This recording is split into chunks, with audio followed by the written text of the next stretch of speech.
Good evening मेरे प्यारे विद्यार्थियों। लास्ट टाइम हमने एक चैप्टर पढ़ाया था बहुपद पॉलिनॉमल्स, तो उसके हमने सभी क्वेश्चन कर लिए थे। अब इसमें जो पार्ट 3 है इसका नाम है बच्चों दो चर वाले रेखिक समीकरण युग्म। पहले तो बच्चों आपको समीकरण समझना है कि दो चर वाला रेखिक समीकरण होता क्या है। देखो यहाँ पर अगर मैं एक वेरिएबल मतलब चर x ले लूँ, दूसरा चर बच्चों y ले लूँ और इनको ऐड करूँ या प्लस करें या इनको माइनस करें, ठीक है बेटा। इनके साथ कोई संख्या भी ले सकते हैं, जैसे मैंने यहाँ पर एक संख्या ले ली 2। फिर अब यहाँ पर एक शब्द यूज हुआ है समीकरण। समीकरण का मतलब होता है बराबर लगाओ, यहाँ पर इक्वल, इक्वल से इक्वेशन बनता है, ठीक है बेटा। अब यहाँ पर जैसे कोई संख्या लिखी हुई है ये, तो ये आपके सामने एक समीकरण बनी है, इस समीकरण को बोलते हैं दो चर वाली समीकरण। अब यहाँ पर एक शब्द और प्रयोग हुआ है युग्म। युग्म का मतलब होता है पेयर, ठीक है बेटा। यानी कि एक समीकरण और होगी ऐसी, जैसे मैंने लिख ली x + y = 2, ठीक है बच्चों। ये दो समीकरण हो गई, इन दोनों समीकरणों को हम क्या बोलेंगे, दो चर वाले रेखिक समीकरण युग्म। इन समीकरणों को हम स्टैंडर्ड फॉर्म लिख सकते हैं। यहाँ पर देखो a1x + b1y + c1 = 0। इस वाले लिख सकते हैं बच्चों a2x + b2y + c2, ठीक है। अभी इनके बीच में एक रिलेशन बताऊंगा, फिर इस पर हम क्वेश्चन करेंगे। यहां देखिए बच्चों विद्यार्थियों, इसमें हम तीन रिलेशन हम बना सकते हैं। देखो पहला रिलेशन होता है बेटा a1/a2 अगर b1/b2 के बराबर ना हो, बराबर ना हो। देखो बच्चों पहली बात तो ये है, जब आप इन समीकरणों को हल करते हो, हल करने के मेथड मैं आपको बताऊंगा आगे चल के। चार विधियां हैं, चारों विधि मैं आपको बताऊंगा, जिसमें ग्राफ विधि भी है। ग्राफ विधि सबसे आसान है, ठीक है।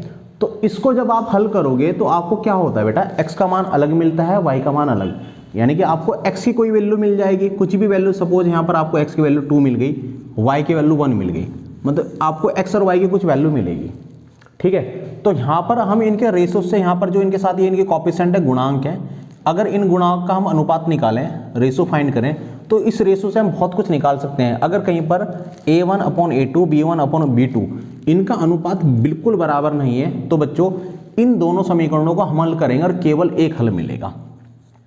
क्या मिलेगा? केवल एक हल।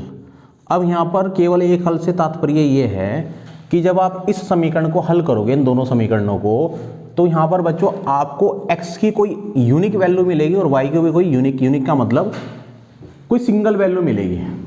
किसी भी विधि से हल करोगे तो आपको x का पर्टिकुलर एक ही मान मिलने वाला है और y का भी सिंगल हल।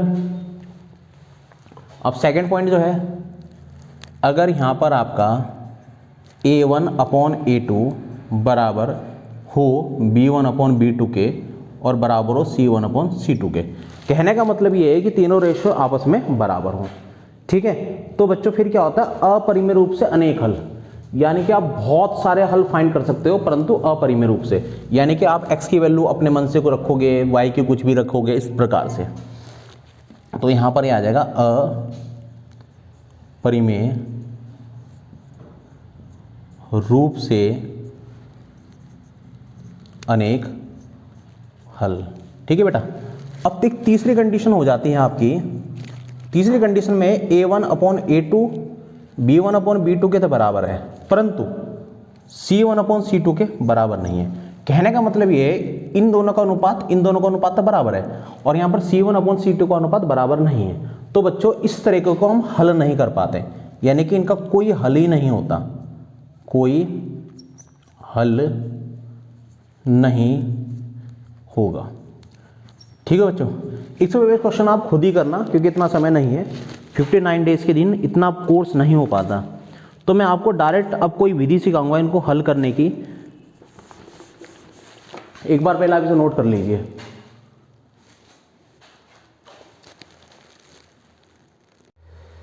देखो बेटा, इसमें जो सबसे पहली विधि है वो विधि है प्रतिस्थापन विधि। तो मैंने आपके एक्सरसाइज 3.3 से क्वेश्चन लिया है, पहले क्वेश्चन लिया। देखो 3.3 का बच्चों आपके एक्सरसाइज का क्वेश्चन नंबर 1 का फर्स्ट ही है। एक्सरसाइज है बच्चों 3.3, ठीक है। अब यहां पर है बच्चों x + y = 14, x - y = 4। इन दोनों समीकरणों को हमें सॉल्व करना है प्रतिस्थापन विधि से। आप एक बार समझ लेना अच्छे से, दोबारा जरूरत नहीं पड़ेगी फिर समझने की। इसको समीकरण 1 मान लो सबसे पहले, इसको समीकरण मान लो 2, ठीक है जी। अब प्रतिस्थापन को बच्चों इंग्लिश में बोलते हैं डिस्प्लेसमेंट मेथड। इसमें होता क्या है, जैसे यहाँ पर x + y है बराबर 14, x - y बराबर 4।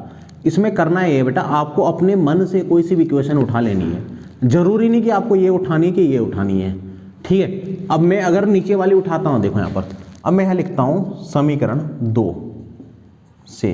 अब मैंने समीकरण 2 ली है तो x - y बराबर 4। अब इसमें करना क्या है, या तो आप x का मान निकालिए या y का मान निकालिए, यानी कि बराबर के एक और x को रखिए या y को रखिए और बाकी बराबर का सारा उधर भेज दिए। अच्छा, मैंने x - y बराबर 4 ली, आप चाहो तो x + y बराबर 14 भी ले सकते हो। देखो इसमें सर्वप्रथम करना क्या है, आप लेके आओ इसको इधर, तो ये आएगा बच्चों, जब आप इस इधर लेके आओगे तो क्या आ जाएगा, प्लस हो जाएगा। ध्यान से देखना, इसको जब आप इधर लेके आओगे तो क्या हो जाएगा, प्लस हो जाएगा। इसको आप मान लो समीकरण नंबर 3, क्या मान लो 3। यहाँ से आपको x की वैल्यू मिल गई, क्या मिली, 4 + y। अब इस x के मान को समीकरण 1 में रखो। देखो एक चीज ध्यान रखना, आपने जो समीकरण कौन सी लिए, समीकरण सेकंड लिए। समीकरण सेकंड से आपने x का मान निकाला है, किसका मान निकाला है बेटा, x का। अब जब आपने x का मान निकाला है यहाँ से, इस x के मान को समीकरण 1 में रखना। अब ये गलती मत करना कि आपने यहाँ से तो x का मान निकाल लिया और वापस इसे में रख दिया, तो फिर सॉल्व नहीं हो पाएगी। यहाँ लिख देते हैं बेटा, देखो कैसे लिखते हैं, समीकरण 3 से x का मान समीकरण 1 में रखने पर। अब समीकरण 1 क्या है, इसमें बच्चों x का मान रखते हैं। समीकरण 1 अगर आप ध्यान से देख रहे हो बच्चों, ये है बच्चों x + y बराबर 14। अब इसमें x का मान रखना है, तो यहाँ पर जो x है, इस x के स्थान पे आपको क्या रखना है बेटा, 4 + y, ठीक है। ये 4 प्लस का इधर आ जाएगा, y के साथ y जुड़ेगा, एक y ये है एक y ये है, तो कितना y हो गया, 2y बराबर 14। ये इधर प्लस का, इधर जाके माइनस का, कल ही बताया था।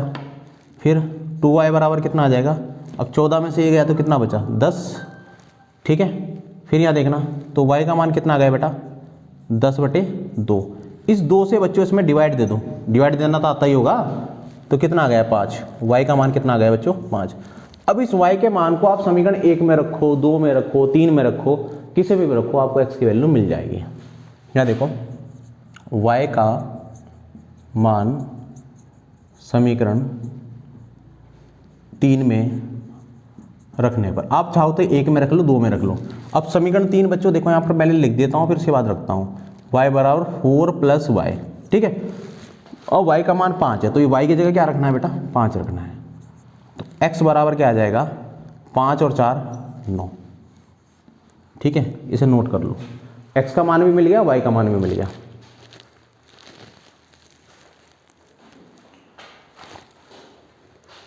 एक बार नोट कर लो इसे पूरा। तो स्टूडेंट आपको मैं बता दूं, मेरी कुछ ऑफलाइन क्लासेस भी रहती हैं, तो अभी मुझे बहुत अर्जेंट काम है, तो आज मैं इतना ही पढ़ा पाऊंगा, लेकिन इस चैप्टर को मैं कल कंटिन्यू करूंगा। देखो अभी शाम के 6:30 बज गए, तो इस चैप्टर को मैं आगे कल कंटिन्यू करूंगा। मतलब ये प्रतिस्थापन विधि भी कराऊंगा और इसके अगले वाली विधि भी कराऊंगा। अगला वीडियो जो मैं लूँगा वो काफ़ी लंबा आएगा, ठीक है। बाकी धन्यवाद, मिलते हैं कल।